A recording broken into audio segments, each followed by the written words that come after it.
Halo, sahabat alam kicau, Aka Channel, dimanapun berada, semoga selalu sehat dan selalu berbahagia, semoga sukses selalu. Jumpa lagi dengan saya di channel YouTube Alam Kicau Aka Channel. Pada video kita kali ini, kita akan bahas tentang perawatan anis merah dan anis kembang versi Alam Kicau Aka Channel. Dan untuk para suhu, para master anis merah dan anis kembang, mohon izin dan mohon maaf,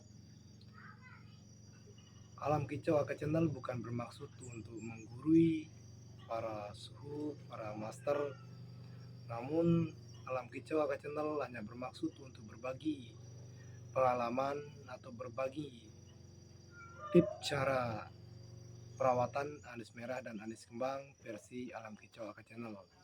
Namun sebelum lanjut, para sahabat Alam Kicau Aka Channel dimanapun berada, jangan lupa dukung terus channel Alam Kicau Aka Channel dengan cara like, share, dan subscribe ya, agar supaya channel Alam Kicau Aka Channel akan terus berkembang dan terus semangat membuat video-video terbaru, tentunya di seputaran burung-burung kicau dan seputaran perawatan burung-burung kicau, dan dalam hal ini perawatan anis merah dan juga anis kembang. Oke, kita lanjut ke video berikutnya. Oke, para sahabat Alam Kicau Aka Channel, ini berapa burung anis merah dan anis kembang ya. Nah, untuk burung-burung ini semua sudah teler untuk anis merahnya, dan untuk anis kembangnya semua sudah ngerol. Untuk perawatan hariannya, ini kita dari pertama atau dari awal. Pertama, burung-burung ini saya keluarkan untuk diembunkan setiap jam 4.30 atau setiap jam 5 subuh ya. Kalau tidak bisa jam 4.30, saya jam 5 untuk mengeluarkan semua di setiap pagi. Nah, bertujuan untuk mengembunkan mereka dan membuka semua kerodong-kerodong ini, biarkan di di sangkar terbuka atau di ablak ya, supaya mereka merasa bahwa mereka itu berada di alam, seperti di alam liarnya. Nah, kemudian setelah mulai jam 6 itu kan sudah mulai pagi, sudah mulai terbit matahari. Nah, jam 7 saya turunkan kembali, saya kasih jangkrik.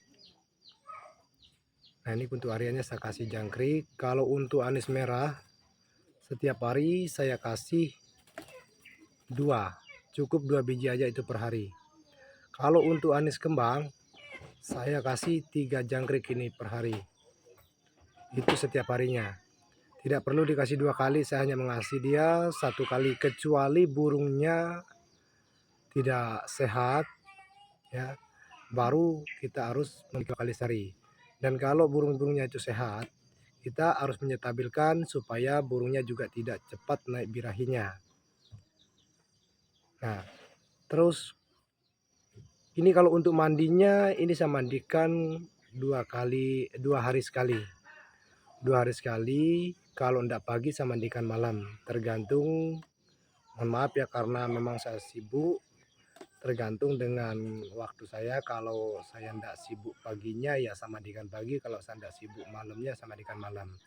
Tetapi kalau untuk anis merah yang over emosi, yang birahinya mulai naik, enggak mau bunyi, terkadang galak, nah itu usahakan mandinya malam. Usahakan mandikan dia malam dan kurangin ekstra pudingnya seperti jangkrik.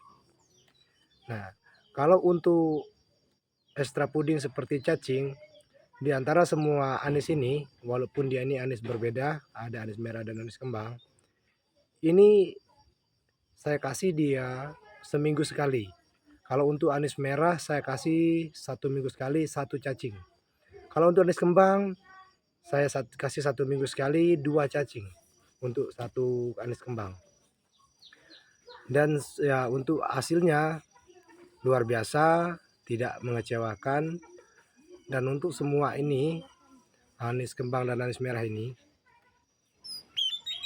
semua sudah teler, sudah ngerol ya, sesuai dengan itu, dengan pola perawatan kita hariannya. Banyak teman-teman yang bilang perawatan anis kembang oh susah, perawatan anis merah oh susah. Itu kembali kepada kita. Kalau kita buat susah ya tentu susah. Tetapi kalau kita buat dia mudah, ya tentu mudah. Tetapi kalau untuk anis merah, satu pantangannya jangan dimanjakan. Jangan dimanjakan, dan juga ketika mengasih dia jangkrik ataupun cacing ataupun ulat ongkom misalnya atau keroto misalnya, apapun itu, usahakan dia itu jangan jangan anisnya ada di sangkarnya. Usahakan ditaruh di keramba baru dimasukkan seperti jangkrik maupun cacing.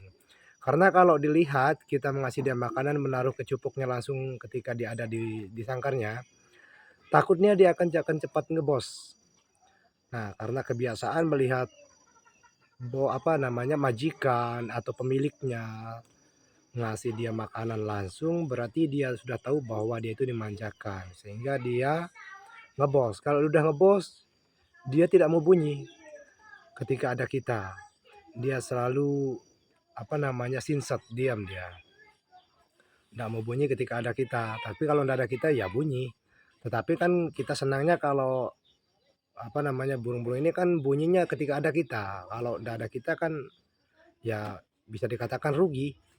Nah, jadi usahakan untuk memberikan dia makanan, jangan burungnya ada di sangkarnya kalau untuk anis merah. Tetapi kalau anis kembang ya sah-sah saja, enggak apa-apa. Nah, itu kalau untuk pemberian makan untuk anis anis merah. Nah, jadi kalau mau dia rajin berkicau, rajin bunyi, untuk yang merah ini rajin teler, usahakan setiap pagi, setiap jam 5 atau subuh itu diembun. Diembun terus ya.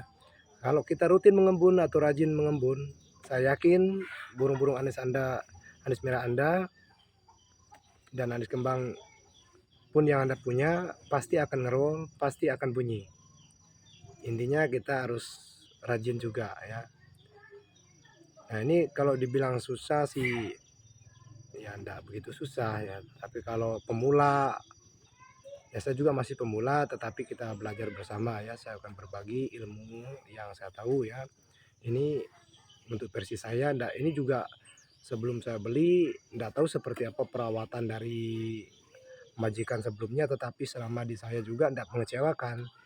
Di antara semua burung ini semua sudah ngerol, sudah bunyi. Yang penting kita